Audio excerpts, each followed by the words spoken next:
Halo Sobat 100, masih bersama dengan saya Rosyid Adrianto dalam program 100 Institute.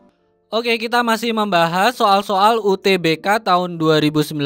Berikut ini ada soal berkaitan dengan bab listrik dinamis. Pada soal berikut ini nanti Sobat 100 diminta untuk menghitung nilai hambatan pada suatu rangkaian. Simak soalnya baik-baik ya. Jadi di sini diketahui ada dua buah sumber tegangan, dua buah hambatan identik dan sebuah ampere meter ideal yang disusun menjadi rangkaian sederhana seperti ditunjukkan pada gambar A. Oke, ini gambarnya ya Sobat 100. Jadi di sini ada sumber tegangan yang pertama GGL1 disimbolkan E1, lalu sumber tegangan yang kedua disimbolkan GGL2. Untuk yang tegangan 1 ini nilainya bisa diubah ya. Ini ada tanda panahnya seperti ini, artinya nilainya bisa diubah. Lalu di sini ada dua buah hambatan identik, masing-masing besarnya adalah R, disusun secara paralel. Oke, keterangan berikutnya. Sumber tegangan E1 adalah sumber tegangan yang besar tegangannya itu dapat diubah-ubah. Sedangkan sumber tegangan E2 itu nilainya tetap. Grafik arus yang terbaca pada ampere meter terhadap nilai GGL1 ditunjukkan oleh gambar B. Jadi ini gambar grafiknya. Yang sumbu horizontal ini nilai GGL1 dalam satuan volt. Lalu yang sumbu vertikal ini nilai arus yang terbaca oleh ampere meter dalam satuan miliampere. Oke ya Sobat 100, nah di sini pertanyaannya nih. Tentukan nilai hambatan R itu berapa? Oke Sobat 100, yang ditanya nilai hambatan R-nya ya. Nah untuk menghitung nilai hambatan R ini Sobat 100 harus paham ya, letak dari ampere meter itu ada di sini. Jadi ampere meter ini hanya mengukur arus pada rangkaian CD saja. Sehingga kalau Sobat 100 ingin menggunakan nilai arus yang ditunjukkan oleh grafik di gambar B ini, Sobat 100 harus tahu nilai tegangan yang ada pada rangkaian CD. Nah Sobat 100 ingat hukum Ohm ya. Nilai tegangan di rangkaian CD yang ini ya, itu nilainya sama dengan arus dikalikan hambatan. Ingat ini hukum Ohm ya. Nah di rangkaian CD ini atau rangkaian DC itu kan paralel dengan yang EB. Paralel juga dengan sumber tegangannya. Nah sumber tegangannya di sini ada dua. Bisa dijumlahkan ya ini ya. Karena ada dua sumber tegangan. Jadi tegangan DC atau tegangan CD itu nilainya sama dengan penjumlahan dua sumber tegangan ini. Jadi kita tuliskan di sini GGL1 ditambah GGL2 itu nilainya sama dengan I kali R. Oke, sampai sini Sobat 100 paham ya?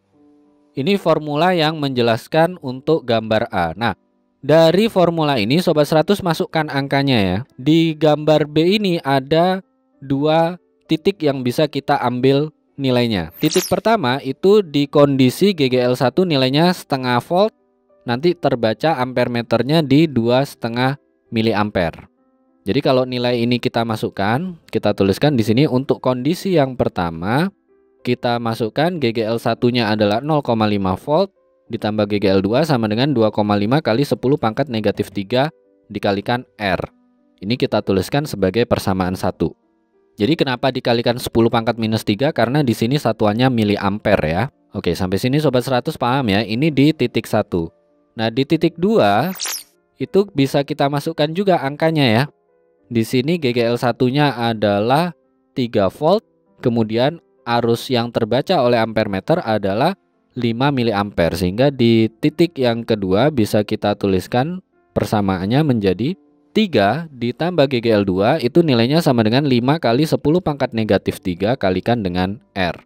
Ini kita tuliskan sebagai persamaan 2.